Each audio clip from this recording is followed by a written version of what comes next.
It's interesting. I did an event with my buddy Chase Hughes. He's like the top military government interrogator, body language dude. This guy's he's a genius. And like what he does, and he said this initially, like what he does is so far beyond NLP. And I was like, yeah, whatever. And my filter was always kind of everything is NLP.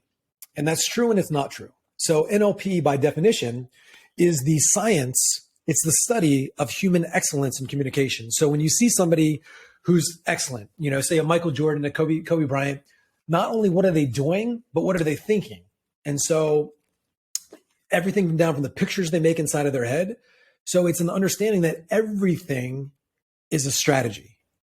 So neuro-linguistic programming, nervous system, linguistics, language, programming. So how do we use communication, be it pictures in our mind, sounds, sights, smells, to reproduce certain states that make us more resourceful, more creative, more productive, more effective?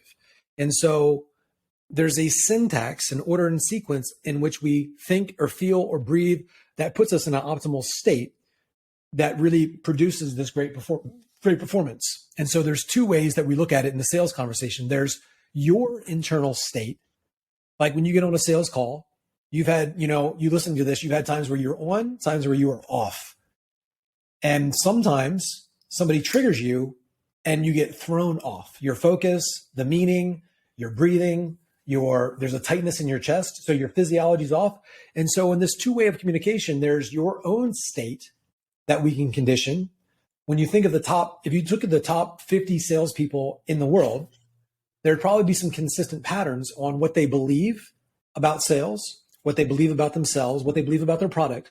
So the science of excellence in human communication, it just means that what we're doing is we're unpacking consistent patterns, not just in what people say, but in how they're thinking, how they're feeling, how they're making pictures in their mind, or what we call their internal representation system, how they represent what's happening to themselves internally.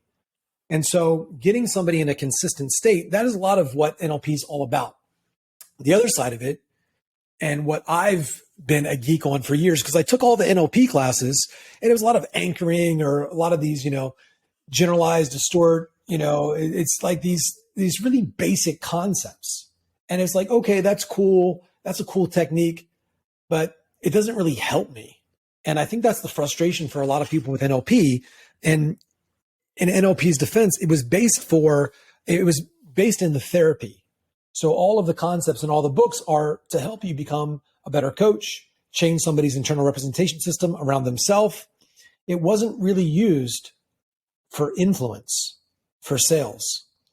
And so Chase, for example, in my definition of NLP, everything's NLP because it's just the studying of human performance, like excellence in human performance.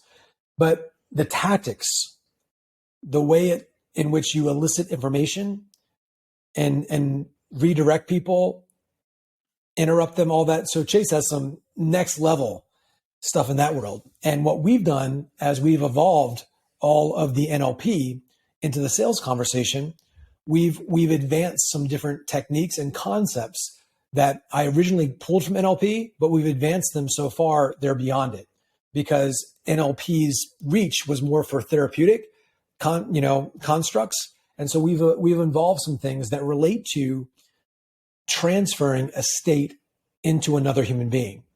And so I always say this: what moves somebody to action are their thoughts and feelings. So every action that we take or don't take in our life is preceded by a thought and specifically a feeling.